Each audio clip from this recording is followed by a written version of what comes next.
అదేవిధంగా ఈనాడు రిజిస్ట్రేషన్ ఆఫీసులు కోట్ల రూపాయల భూముల లావాదేవీలు జరుగుతున్నాయి. ఒక్కొక్క డాక్యుమెంట్కు 1 కోటి 2 కోట్లు ఈరోజు రిజిస్ట్రేషన్ ఛార్జెస్ కడుతున్నారు. కానీ సబ్ రిజిస్ట్రార్ ఆఫీస్కి పోతే కూర్చోనికే కూర్చుంటుందా ఒకసారి ఆలోచన చేయండి. గంటల కొద్దీ నిలబడితే కూర్చోవడానికి కుర్చీ ఉండదు. వయసు మీద పడ్డ వాళ్ళు బాత్రూమ్కి వెళ్దామంటే అక్కడ బాత్రూమ్ ఉండదు. ఆకలి ఛాయ్నో బిస్కెట్టో తినాలంటే అక్కడ క్యాంటీన్ ఉండదు. ఎక్కడనో శ్మశానానికి పోయినట్టు లేకపోతే ఎడారిలో మనకు ఏ దిక్కులేని దగ్గరకు పోయినట్టు ఉంటుంది సబ్ రిజిస్ట్రార్ ఆఫీస్. నేను అడిగిన రెవెన్యూ మంత్రి శ్రీనివాసరెడ్డి గారిని, శ్రీనివాసరెడ్డి గారు ప్రతి సంవత్సరం నీకు రిజిస్ట్రేషన్ నుంచి 15-16 వేల కోట్ల రూపాయల ఆదాయాన్ని ఇస్తున్నారు. మరి ఇన్ని వేల కోట్ల రూపాయల ఆదాయం ఇచ్చే వాళ్ళు వస్తే కూర్చోవడానికి కుర్చీ లేదు, తాగడానికి ఛాయ్ లేదు, ఎక్కడ చూసినా నిలబడడానికి కూడా స్థలం లేని పరిస్థితి ఉన్నది. ఇది మంచిదా? కస్టమర్ ఈజ్ అవర్ గాడ్ అన్నారు. మరి అట్లాంటి వాళ్ళను మీరు ఇట్లా నిలబడితే మంచిదా అని అడిగిన. అందుకే ఆయన ఆలోచన చేసిండు.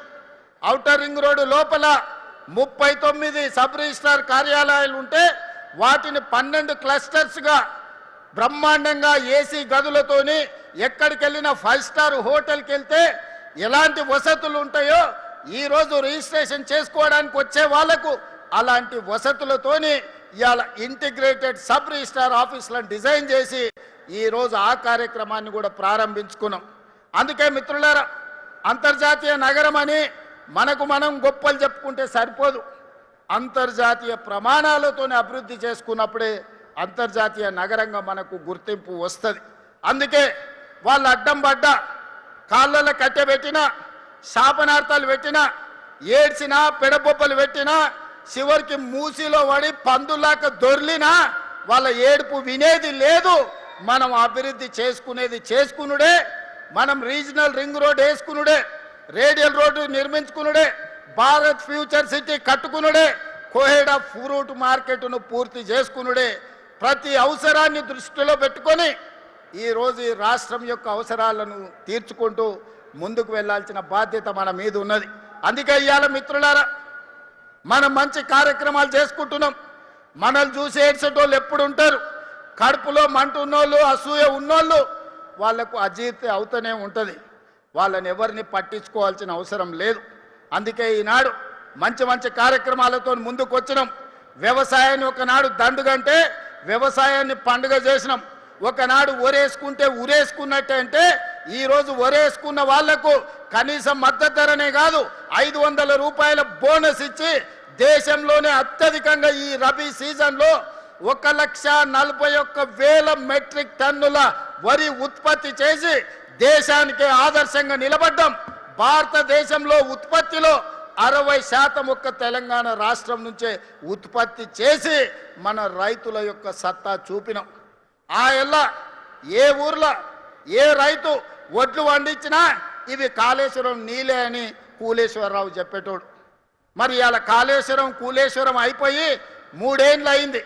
సుక్క నీళ్లు కాళేశ్వరం నుంచి రాలే, సుక్క నీళ్లు గోదావరిలో లిఫ్ట్ చేయలే. మరి ఈరోజు దేశంలోనే అత్యధికంగా మనం వరి పండిస్తున్నాం కదా. ఇన్నాళ్ళు వాళ్ళు చెప్పింది అబద్ధమా కాదా ఒక్కసారి ఆలోచన చేయండి. 3 ఏళ్లలో 1,00,000 కోట్లు పెట్టి వాళ్ళే కట్టిండ్రు, వాళ్ళ కళ్ళ ముందరనే కూలిపోయింది. 1,00,000 కోట్ల రూపాయలు గోదావరిలో కొట్టుకుపోయినాయి. 1,00,000 కోట్ల ప్రజల సొమ్మును గోదావరిలో కలిపినోని అదే గోదావరిలో వాళ్ళకి తద్దినం పెట్టాల్సిన అవసరం ఉందా లేదా ఒక్కసారి ఆలోచన చేయండి.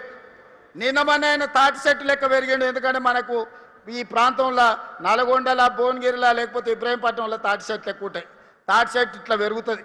తాటి చెట్టు ఎంత పెరిగితే తెలివి ఎక్కువ ఉన్నదని ఆయన అనుకుంటుండు.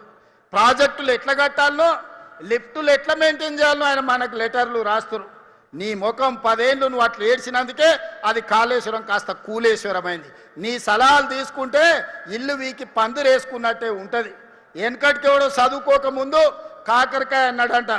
ఈయనలాకటోడు తాటి చెట్టు అంత ఉన్నోడు చదువుకున్నాక ఇది కాకరకాయ కాదు కీకరకాయ అని చెప్పిండంట. తెలివి ఎక్కువై ఇవాళ హరీష్ రావు గారి సూచనలు కూడా గట్లనే ఉన్నాయి మనకు. అందుకే అయ్యా హరీష్ రావు గారు, నీ దిక్కుమాలిన సలహాలు నీ మామకిస్తే నీ మామ నడువులు ఇరిగి ఫామ్ హౌస్లో వండుకున్నాడు. ఇక నీ దిక్కుమాలిన సలహాలు మాకు తక్కువైనాయా? అందుకే నోరు మూసుకొని ఉండమని చెప్తున్నా.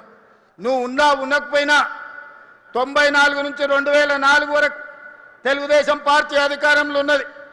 2004 నుంచి 2014 వరకు కాంగ్రెస్ పార్టీ వైఎస్ఆర్ 2 సార్లు ముఖ్యమంత్రి అయింది.